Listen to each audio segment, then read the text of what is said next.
with us, Pao Fernández Garrido, sorry. So we will hear, talking about river restoration, reconnecting rivers, we will hear who is doing a good job, if there is any case. So I welcome Pao to our team and our participants. Thank you. The floor is yours. Thank you very much. I will share my screen now. Yes. And hopefully you see in a second my first slide. Can you see it? Yes, we can. Okay, I can at least. Thank you. First of all, I would like to apologize for a little, I will try to be as clear and as efficient and as brief as possible, but I tend to talk a lot and be a little chaotic. My apologies, really, for this. I have so much to tell that, and I haven't really time myself because I'm doing webinars every day during these weeks. But hopefully I can tell you as much as possible, and if there is anything that you don't understand or that I didn't express myself well, just it's okay. Eva, interrupt me if I need to repeat anything. Okay, so very briefly, who we are. Wolffish Migration Foundation. It's a foundation was created in 2014 through one of our first projects, Wolffish Migration Foundation. For what? To save migratory fish in rivers. We want to see rivers full of fish again, which it doesn't happen anymore. Now, most of the rivers, at least in Europe, are stuck and cannot close their life cycle, as you know. And actually, thanks to a recent project that we ended after 4 years, AMBER, Adaptive Management of Barriers in European Rivers. It's a Horizon 2020 project that we recently finished. Thanks to this project, we discovered for the very first time the real dimension of the problem. We didn't know until 3-4 years ago when we started collecting for 4 years. We have been collecting river barriers through all Europe, continental Europe, not only EU. And for the first time, we collected all existing barriers inventories, which means the ones that are available, because we discovered that most of the barriers inventories are incomplete. There are a few countries like France, like England and Wales, or Sweden, that they have a pretty good inventories, but the rest are in a very bad shape. So actually, even though we came out with 650,000 barriers, we collected that number, and we are about to publish this work next month in the journal Nature. We actually estimated that the number of barriers in Europe is closer to 1.2 million barriers, which is crazy, and nobody knew this before.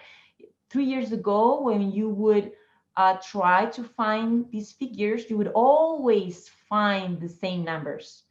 Europe has more than 7,000 big dams. Spain is the 5th country in the world with more big dams, with 1,200, blah, blah, blah. But those were only big dams, so higher than 15 meters tall. But the rest of the barriers, the weirs, the culverts, are also a problem.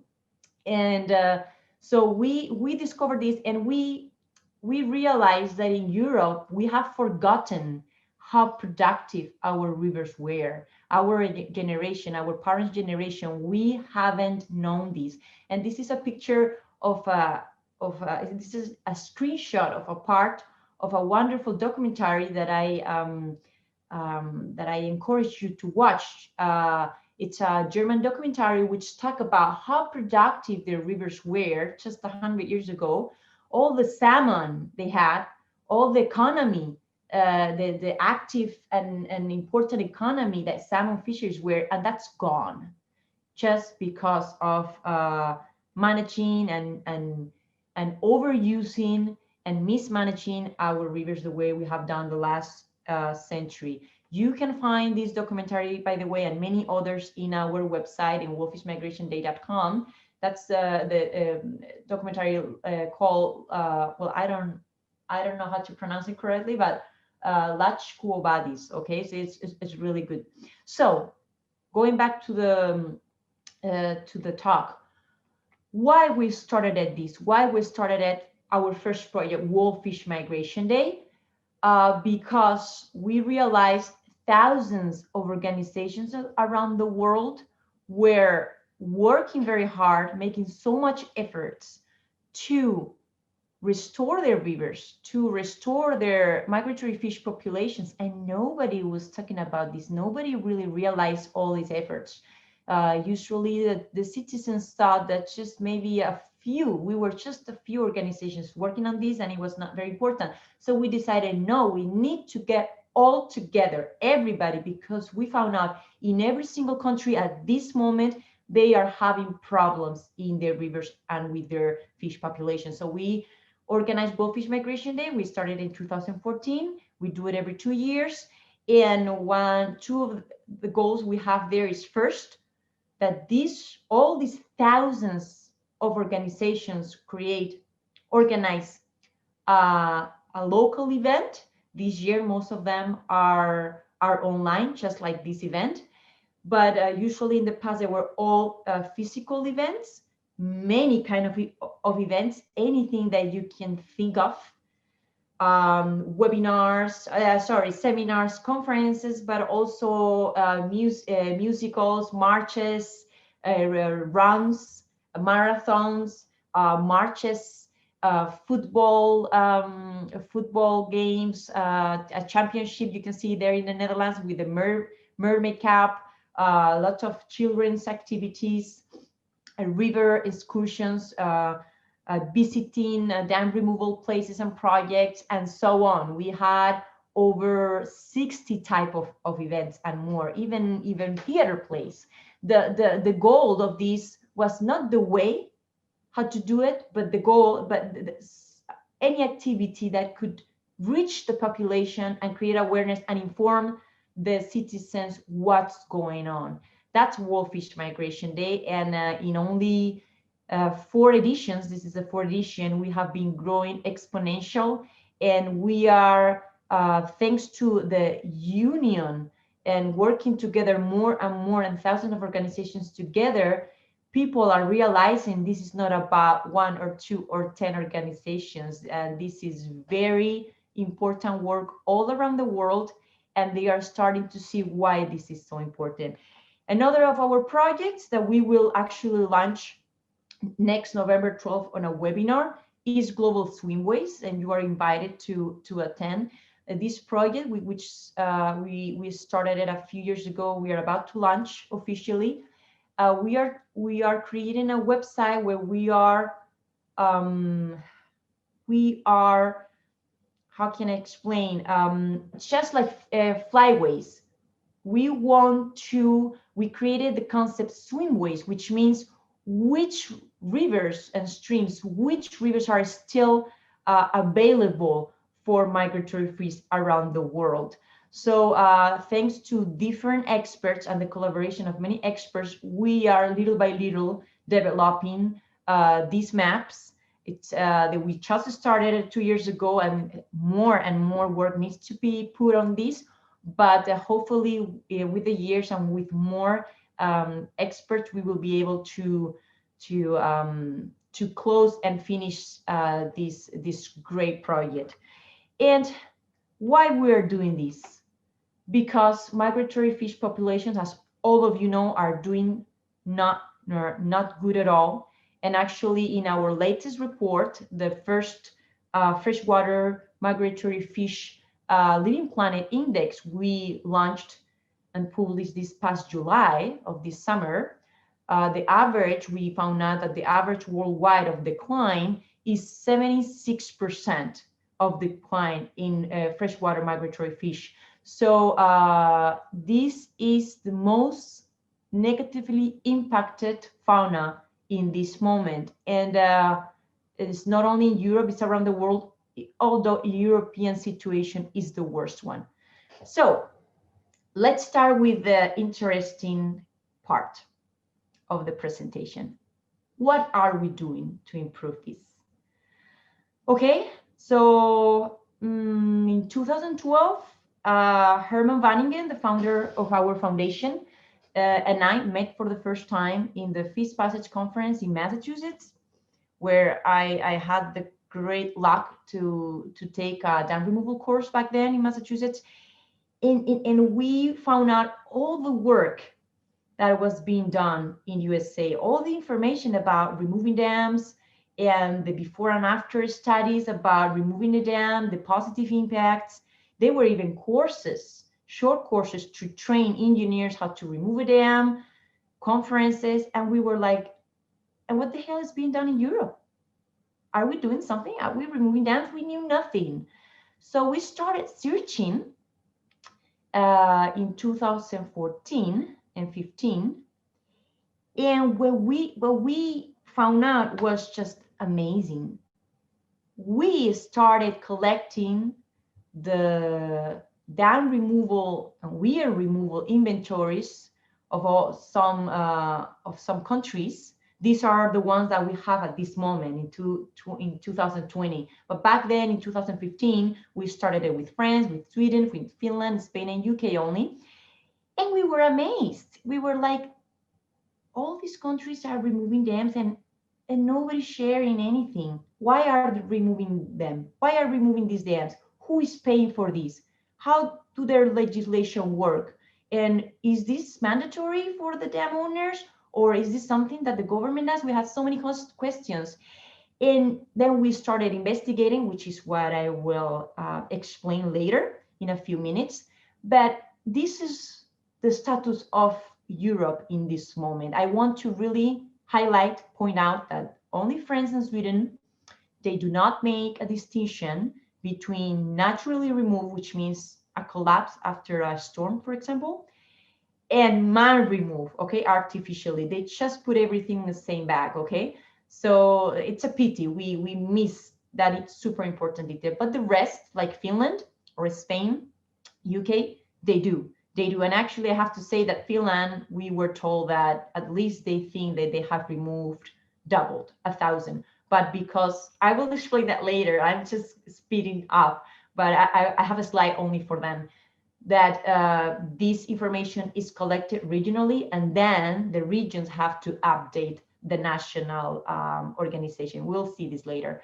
So this is the situation. So we have been removing these past 20 years over 5,000 barriers. Nobody was talking about this. Why? Why are we removing dams? Because I will tell different reasons in a minute. Of course, environmental reasons. It's a driver, but it's not the main driver. In other countries, it will be a driver, and this is something I want to point out now. This is what is happening right now in South Korea, and this is something that I would really like to show. In South Korea, only 10 years ago, the government built 16 dams in the 4 major rivers, in the 4 biggest rivers of South Korea. And it's a very long story, but it's just amazing. I will just say that the environmental consequences were catastrophic, as you can see here. And you're welcome to see the whole presentation in our website, damremoval.eu. You can find it there, and all the presentations from all our international conferences that we have every year. This was in the last Dam Removal Europe International Seminar in September of 2019 in France.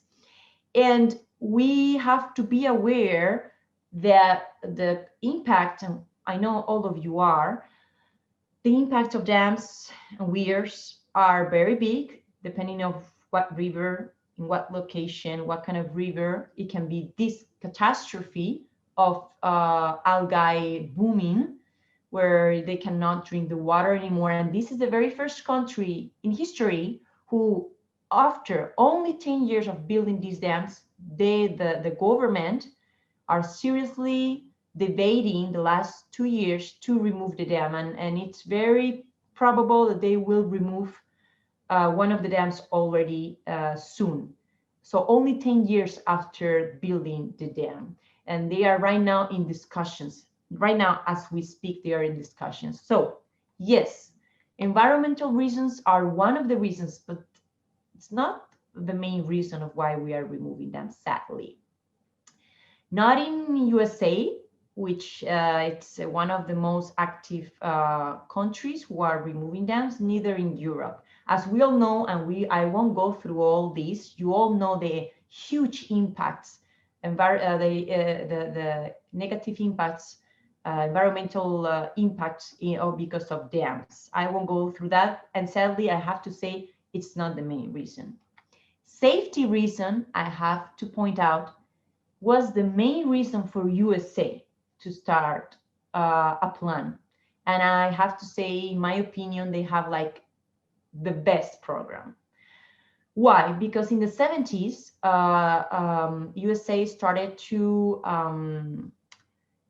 suffer during the 70s decades, to suffer different dam collapse, which killed a lot of people, around 4 or 5 collapse. And then the government said, what the hell is going on here? I mean, what is the safety conditions of our dams? And they set up an investigation, and opened an investigation for 3 years. They went through all the country to get an overview of the safety situation of their dams, and it was terrible.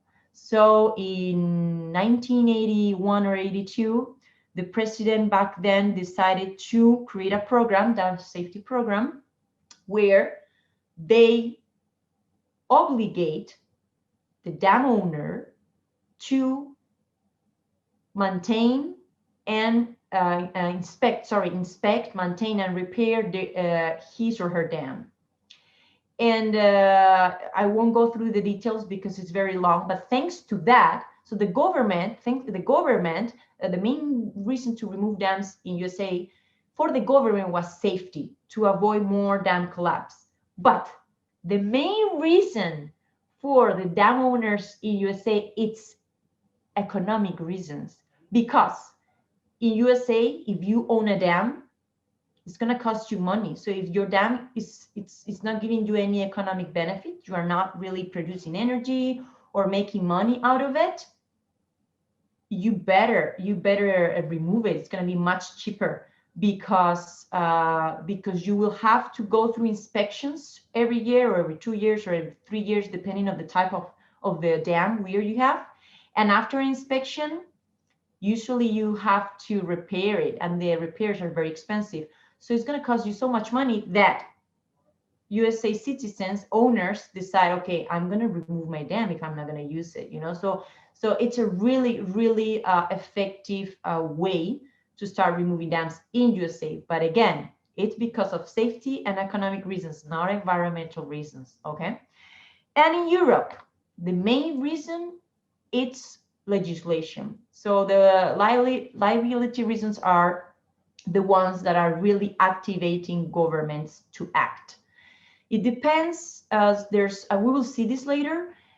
Some countries have really good legislations to remove dams, like Spain or Austria. But it's funny, we have wonderful legislation, but we haven't paid attention at all to this legislation. So we have to learn this lesson. You can have a fantastic legislation, but if it's going to stay there written and nobody's going to apply it and nobody's going to supervise the application of the law, it's not effective. It's not, it's not working either. So also application and reinforcement is crucial. So yes, some European countries have legislation, but the very truth is that the legislation who really started it to activate governments to remove dams is the Water Framework Directive. As we say in Spanish, governments started seeing the teeth of the wolf. That's what we say in Spanish. Because even though we had legislation, we were not applying it. And then the Water Framework Directive came. We needed to reach a good ecological status. And of course, river fragmentation was not letting to reach this good ecological status. So we started applying our own law, and we will see this later. So that's the main reason for Europe to start removing dams, okay? And then we have economic reasons. Yes. Economic reasons, as we said in USA, it's crucial because maintaining a dam is very expensive. And if it's not giving you enough economic benefits, it's going to cost you a lot of money. And we will see later that the biggest dam removing in Europe, I think I have a picture later, in France, in the Salmon River, a 35-meter tall dam, almost a century old, a hydropower dam, that was started to be removed last year. It took several months. And why? It was active. It was making hydropower, the dam. But why they decided to remove it? Because it was so expensive to repair it, to maintain it with the amount of energy that was generating, that they say it's cheaper to remove it. And so they decided to remove it, and we will see that France has very good formulas and very good grants to help remove dams, which is a very important thing to activate and to support dam removal. So there are many reasons to remove dams, and you can find everything actually in the first dam removal policy report ever written. We wrote it in 2018. We took it to the European Commission in 2019. You can download it from our website. And we are very proud because Dam Removal Europe and all our partners are very proud because part of the outcomes of the EU Biodiversity Strategy 2020, restoring at least 25,000 kilometers to free-flowing rivers, it's thanks to all the efforts from these past 4 years. But I have to say something. I don't know if I should say it because it's not being like very positive. But somebody 2 days ago during my talk in the Green Week for the European Commission, somebody asked, is it enough ambitious to free 25,000 kilometers of river in Europe? And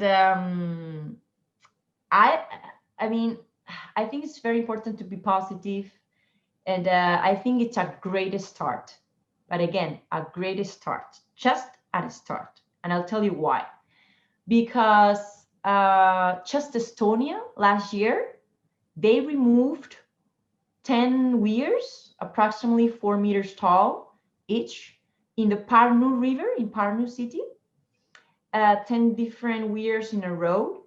And thanks to those 10 weir removals, which they didn't serve any big purpose anymore, they open up a whole watershed, 3,300 kilometers of rivers and streams were open to the ocean, to the sea again, only in Estonia.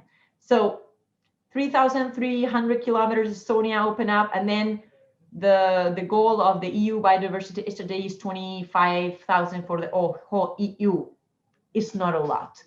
I like to say it's just the beginning. We need to open way much more than that, but it's a nice beginning, okay? And what is being done, who are being active, who is doing a good job, as Eva was saying, is anybody doing a good job? Okay, let's see it right now. So there are some countries, as you said, as you saw, in one of the first slides I show you with the numbers of all dam removals until now, and there are some countries that are really doing a good job. We still have to do much more. I mean, we are talking about over 1 million barriers in all Europe. Okay, so I mean, we're just starting, but Scotland is doing a great job.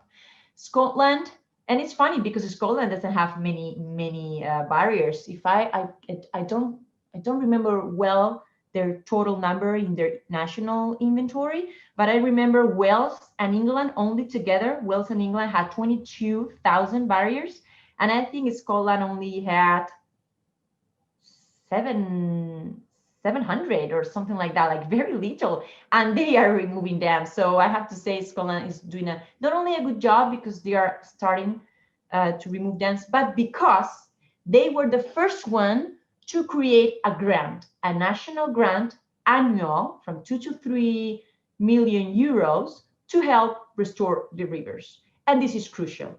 You cannot pretend just people start, spending money to remove dams just like that. You need to support this, and this is fantastic. They were the very first one. And why? And you say, why our government we put money on this? Because they are very aware that their angling, their fisheries, sport fishing economy, which is a very strong rural economy, will improve thanks to the improvement of salmon. The salmon, wild salmon in Scotland, it's in very bad conditions. The populations are very low, and they know the salmon will come back, and actually it's coming back thanks to weir removals. And you can see, for example, one of the first dam removals that the SEPA, Scottish Agency of Environmental Protection, did, and it was a success. So actually, they want to recover salmon, but not only just environmental reasons, to activate rural economy. And this is a fantastic example, Denmark. Denmark, which actually in this situation for Denmark, I'm super frustrated because Danish, each time they remove a weir of a dam, they don't record it. They don't put it in an inventory. They just delete it. They delay it. So they don't know how many weirs and dams they have done until now. And so we need to go municipality by municipality. They have 99 municipalities in Denmark, and we have to connect with them and ask them, hopefully they haven't retired yet, the responsibles, so they can try to make some memory and remember how many weirs they have removed. We have been told that hundreds of weirs that have been removed in Denmark, and the ones that have been studied before and after the weir removal, the trout, because this is trout, what I'm showing here. I don't know if you can see my pointer, my mouse. The one to the left is trout. The one from the right is salmon. The trout and salmon recovery in the stream that have been monitored, it's amazing. It's exponential. And this is automatically improving local economy because of very strong sport fishing businesses. So they are really taken seriously, and it's really being positive. They still have lots to do, but they already started and they are doing a very good job. And I want to show you an example that it's not in Europe, it's in USA, but it's my favorite example. And I would really like all of you to learn about this one. In the Kennebec River in Maine is right below Canada, okay, in the east coast of United States. In 1837, the industry really pushed and pressured the government, the municipalities to build dams for industry, and citizens didn't want. This is all written in documents, okay? I'm not just making up a story. And they didn't want to. They knew the consequences, but well, finally the industry won. They built the first dam, Edwards Dam, in 1837. What happened after? Just a few decades after, the shad industry closed, the sturgeon industry closed, the salmon industry closed. Okay, this is the first barrier going upstream the Kennebec River. Okay, what happened is that finally, after 10 or 20 years of fighting between NGOs, citizens, government, industry, the hydropower, finally they won. And Edwards Dam in 1999 was the first dam to be demolished. No, the first dam that the government did not accept the renewal of their license, first dam. And thanks to that, finally, they removed it, 1999. And in 2007, they removed another dam right upstream, Halifax Dam, Fort Halifax Dam. What happened 20 years later is just beautiful. So in 20 years from, they only had 78,000 alewives, fish, their fish the most abundant migratory fish in this river. They had 78,000 LOYs at the bottom of the Edward Dam. 20 years later, they have at least, I say at least because they haven't been able to count every stream, but the main streams, they have counted more than 5 million LOY returning to the river annually. So this has burst economy in the region. They have opened fisheries again, commercial fisheries. These commercial fisheries are paying taxes to the towns, and town of Benton town, they get for 1 month fisheries, because it's the Aloe run, okay, so during 1 month, they get $20,000 of taxes.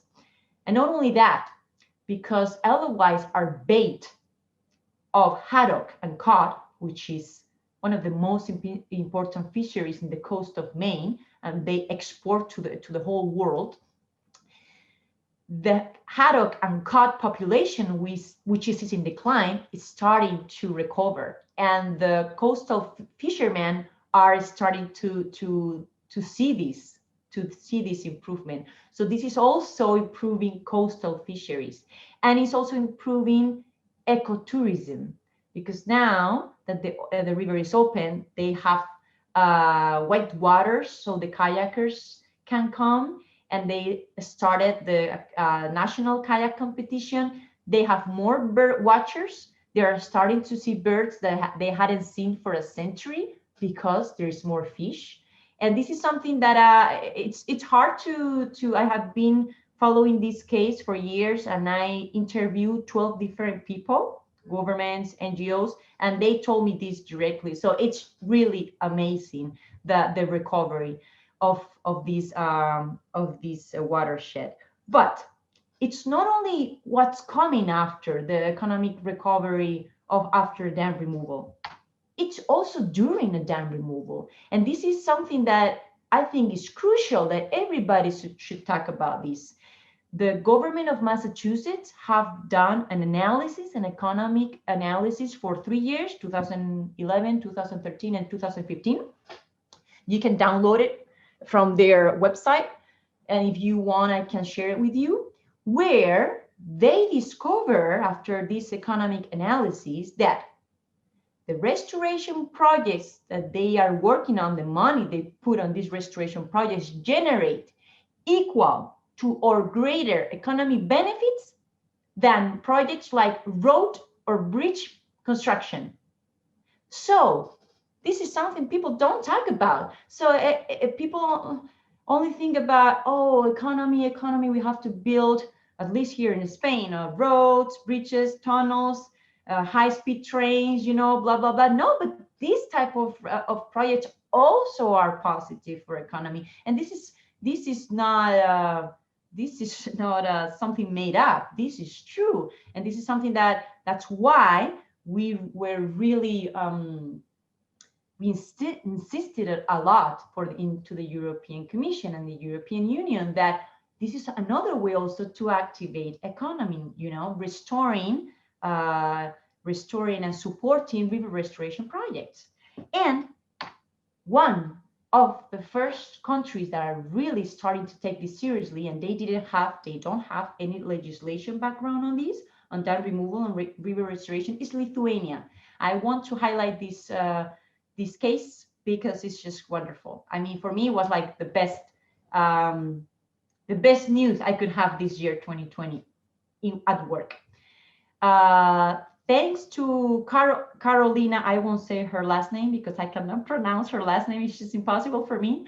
But thanks to our fantastic woman, young lady, who is the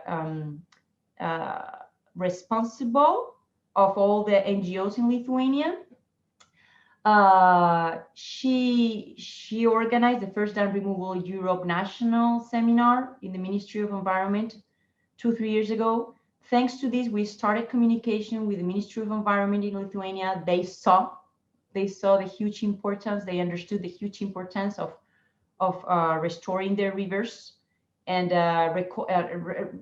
recovering their salmon population, which was in decline.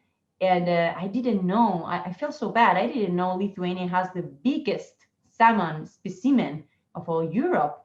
And so the fisheries, the potential they have is huge. And they are aware that they have hundreds of weirs that are abandoned or not being used or in very bad conditions. So this year, 2020, Ministry of Environment of Lithuania decided to start a 6-month project with these 2 wonderful young ladies to investigate the best legislations around the world on dam removal, what is working better, what are the best formulas to really apply dam removal in your country. And they just recently finished the 6 months study in September. And now one of them now has a position in the ministry to start applying and activating this in Lithuania. So there are some countries, as I say, like Lithuania, that didn't have any background on dam removal, and they just started it. And actually this June, thanks to Carolina, they carry out the first weir removal in Lithuania this June, and they are already preparing the second dam removal in Lithuania next year. So they are really being very active. Other countries who have been active since a couple of decades ago, like Finland. They didn't have any grant until a few years ago, where until the start of the previous crisis in 2008, the government used to cover dam removals, but then they said in 2008, enough, we are not going to put more money on this, when we started at the last crisis. And so until last year, until 2019, the owner had to pay for removal of the dam. But thanks to the fantastic campaign and citizen awareness that NGOs are doing in Finland, especially WWF Finland, I am not going to go into details, but they did a fantastic story. I don't think I have time. Let's see the time. But they managed that politicians took really action on this. And last year, all politicians agree in the parliament to give 18 million euros in the next 4 years to help dam removal. And this means that every time somebody wants to remove a dam in Finland, they will be able to have economic support up to the 50% of the cost of the dam removal, which is amazing. This is Finland, but they have had a lot of work previous to achieve this. They have had a lot of citizens awareness campaign, even comics. Look at this. They even have Finland Disney has even comics where they teach children that removing dams is positive. This could sound like a joke, but it's not. And they put even commercials in the TV. And I really want to play this one. I don't know if you have seen it, but it's just fantastic. Please let me know if you can listen to the music. It's just 1 minute, but it's worth to see it. This was in national news all the time.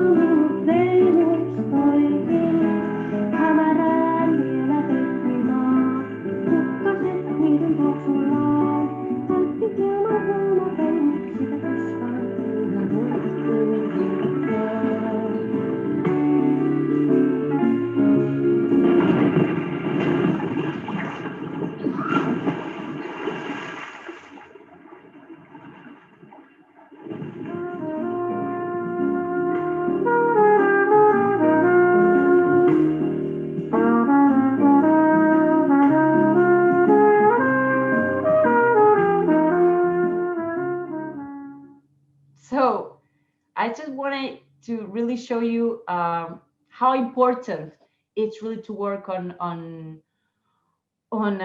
citizens awareness. But in this example, it was so successful. And this is what we are trying to do also from our foundation, from children's book, which actually you can download our new children's book we launched this week in more than 10 languages, in Chinese, in Japanese, Russian, German, and just to teach children and parents how important are free-flowing rivers, why this is so important. And not only with children's materials, but also to engage adults, like with the Amber Barrier Tracker application, which I'm sure you have heard about, or maybe that where we try to do is to engage population to realize how crazy much of number of rivers, river barriers we have. So they can actually, when each time they go to the river to walk, to swim, to fish, to kayak, they can use their phones and help us collect all this information, but also they learn the problem also. That's another way. But also TV, it's super important, and radio. These two examples are fantastic examples of how you can reach population. At this in the left, you can see the BBC radio, where we explain how positive is demolishing dams, but also Planet Earth. Planet Earth contacted us last year to understand about the improvement, the positive impact of dam removal, because they wanted to reproduce and show this in their trilogy. This is, we need to do this, you know, if we really want to create awareness to the citizens. I won't play it. I was gonna play it, but I won't play the Dam Buster trailer, our next movie, which shows, we want to show a bunch of positive cases of rivers that are being restored, and we want to show the work of these great river heroes. I mean, local people are working to recover their rivers. I won't play it. I can show you maybe. I don't think I have time. I will share with you. Oh, yeah. You still have a time. You can play. You think so? Okay. Yes. Okay, I will then. Thank you. Because I'm not really okay. Let's see. ¿Has pensado qué pasaría si bloqueas las venas de tu cuerpo? Te darías cuenta de que no podrías vivir mucho tiempo. Es lo mismo que pasa con el gran organismo que es este planeta. No podemos seguir bloqueando sus ríos. ¿Qué hacemos con los miles de presas, azudes, cruces de caminos y otras barreras que ya no sirven para nada? ¿Las explotamos estilo Hollywood? Sí, algunas sí, claro, otras no. Pero a la larga es lo mismo, el río fluye y la vida fluye. Mi nombre es Pao, tal cual, ni Paola, ni Paula, solo Pao. Soy ingeniera forestal especializada en restauración de ecosistemas y más en concreto en diseño de escalas para peces y demolición de presas. Trabajo para Wolffish Migration Foundation como coordinadora del Día Mundial de la Migración de los Peces. Cuando estuve hace unos años en Estados Unidos con mi mentora Lara Wildman, aprendí que esto existía, que podíamos demoler los obstáculos de los ríos y mi vida cambió. Conocí gente en todo el mundo que también se planteaba la misma pregunta. ¿Cómo recuperamos los ríos? Y bueno, ya somos muchos. Hay héroes luchando por los ríos en todo el mundo, a todas horas. Y muchas represas desapareciendo, devolviendo la vida a los ríos. Y ahora en que estoy, me encuentro en un viaje alrededor del mundo para conocer estos héroes de los ríos y poder contarte su historia. Creo que empezaré a llamarles los cazadores de represas.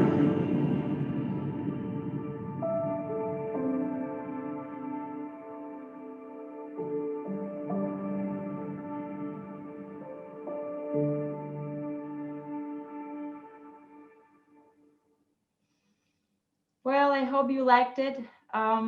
This is going to be our next movie, hopefully next year, because we were not able to film anything in 2020.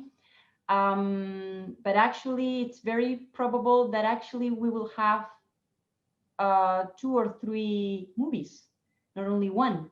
And it's very probable that it will be the first one focused only on Europe, and to show all the great examples and all the people are working on this through all Europe.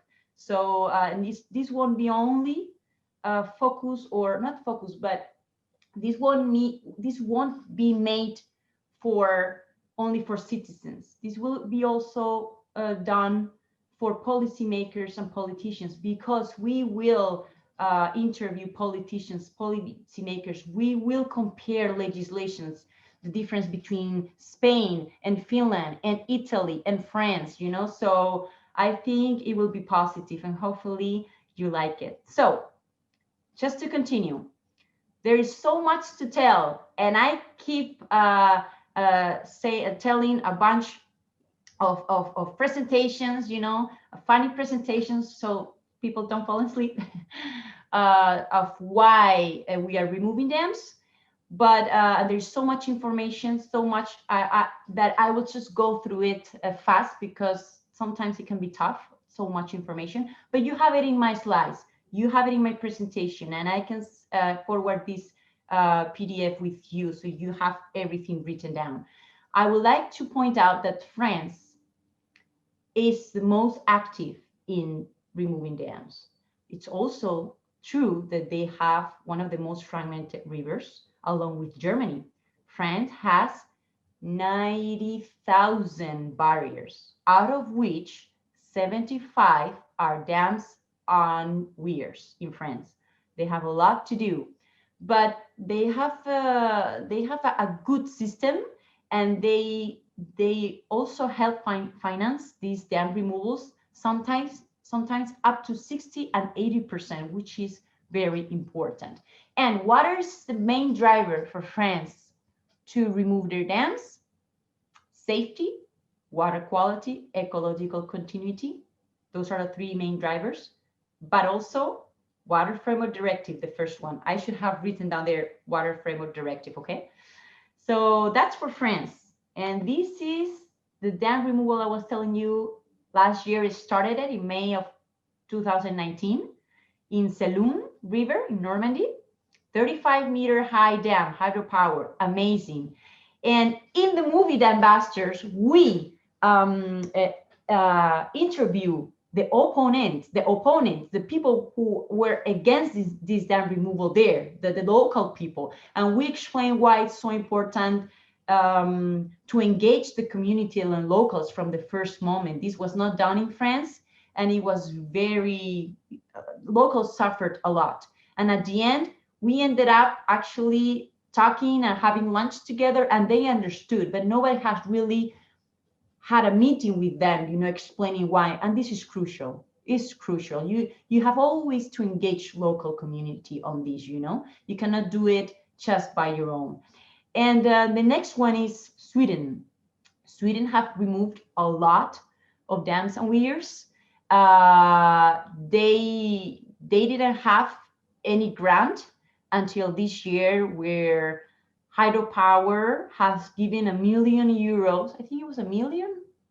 I don't remember now the quantity, but the hydropower is going to give money to help restore rivers, but it's not going to be an annual quantity. And I have to say, this is a personal opinion, it's not enough. I don't know if it's 1 million or 1 billion, I don't care. I think it's important to give an annual amount, not just one amount forever, you know, because this is it's going to take us decades, you know, to really restore and recover our rivers and our fish. So Sweden has a pretty good legislation also. I won't go into details. And they finally started having funding this year, thanks to hydropower. Finland, my favorite one. Finland, I think they have achieved, wow, I wish everybody could achieve that, you know, to have a government where absolutely all political parties agree that they need to do something and they need to really take action to recover the rivers. And they decided to give 80 million euros for the next 4 years. In rivers like Finland, Sweden, and France, I would like to say, and UK, it's complicated to carry out dam removals, because as you can see in the slides, most of the rivers are private. That doesn't happen in. Oh, sorry. I would like to show you this. Sorry. This is a dam removal in the middle of a city, Vanta city in Finland last year. And look how happy all the citizens celebrated it.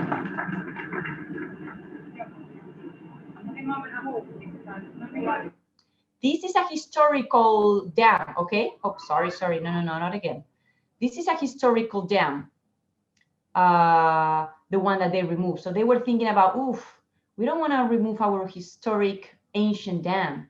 So they thought about maybe removing just part of it, but they ended up saying just remove all of it and just leave the extremes of the dam, you know, as a historical symbol. And they celebrated, and they put and during all the campaign and the process of this possible dam removal, they engaged the society, they engaged the city also. That's crucial. But as I was saying, when you go to a country like UK, Sweden, France, they have some public rivers, but the big ones are private.